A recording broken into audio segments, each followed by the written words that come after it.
Adil Hamdani mi ngi juddu le 21 janvier 2009 foofee ca Paris doon ndaw man li mi def lool bëgg ko un jeune footballeur franco-sénégalais et algérien.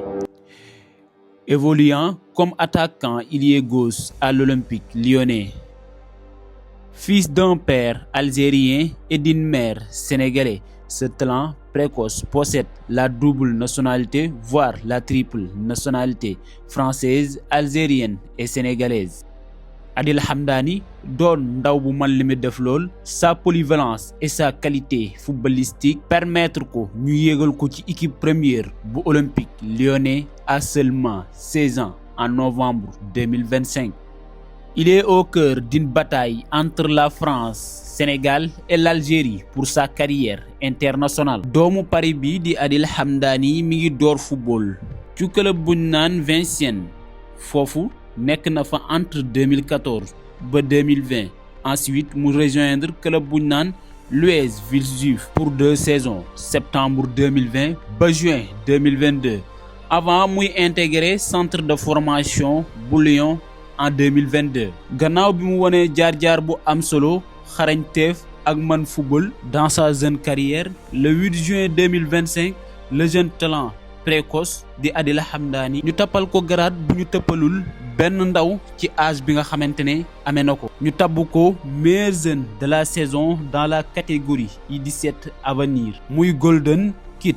mu nekk première cérémonie buñ doon joxe yu mel noonu mu nekkoon récompense boo xamante ne dañ koy jox jeunes footballeurs les plus prometteurs des centres de formation français. Arrivé à Lyon très jeune en 2022 à l'âge de 13 ans seulement, ñu intégré ko très rapidement ci centre de formation bu Olympique de Lyonnais. Très rapidement foofu mu nekk talent yi gën a prometteur ci centre de formation bu Lyon. Foofu nag observateurs yi Lyon yi salué nañ qualité technique yu exceptionnelle yi mu amee avec le ballon, sa lecture du jeu inhabituelle pour son jeune âge et son tempérament offensif affirmé.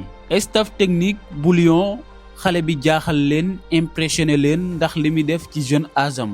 Capacité bi mu am projeté efficacement et sa maîtrise remarquable des phases d'attaque et sa maîtrise balle au pied loolu yéem leen bu baax a baax. Le jeune attaquant très polyvalent de l'Olympique de Lyonnais s'impose comme l'un des grands espoirs du football français.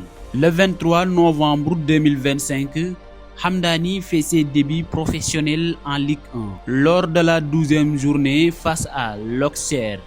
mu nekkoon loo xamante ne lu rëy la ci moom lool. Il devient par la même occasion à 16 ans et 306 jours le 6e plus jeune joueur à disputer un match officiel avec Olympique lyonnais et le 3e plus jeune au 21e siècle avec William Gabels et un certain Ryan Cherki bi nga xamante ne kenn du ko natable.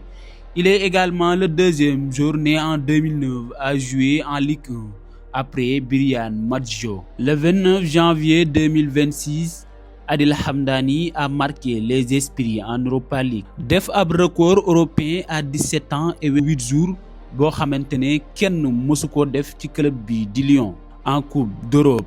ndaxte ci diggante ñoom ak PAOK Salonique ci jour boobu ñu am victoire bu rëy seen kaw 4-2. Le jeune attaquant n'a eu besoin que de quelques secondes pour délivrer une magnifique passe décisive pour Adam Karabek à la 87e minute. Il est devenu le plus jeune passeur décisif de l'histoire de l'Olympique lyonnais en Coupe d'Europe en 17 ans et 8 jours. En novembre 2025, gannaaw bi mu defee ay match professionnel am ak club bii di Lyon, ñu bari mu jaaxal leen par sa talent, sa vision de jeu et sa capacité à dribbler n'importe quel adversaire. Observateur ak suiveur football français, algérien et sénégalais booy bi jaaxal leen lool ba dem sax ab quotidien titré ne Algérie, France, Sénégal s'affrontent pour un binational de 16 ans. lool di wane intérêt bi ñett nation yooyu am pour ki nga xamante ne mooy Adil Hamdani. Une analyse en juillet 2025 souligne que la principale question pour Hamdani concerne son avenir international. day opté équipe de France bi nga xamante ne France googu la juddoo fa lañ ko formé ba mu mën li mu mën wala mu représenter Sénégal wala Algérie terre d'origine am. En tout cas sa triple nationalité lui permet de représenter l'Algérie bi nga xamante ne mi ngi koy surveiller attentivement muy progression bi mu def.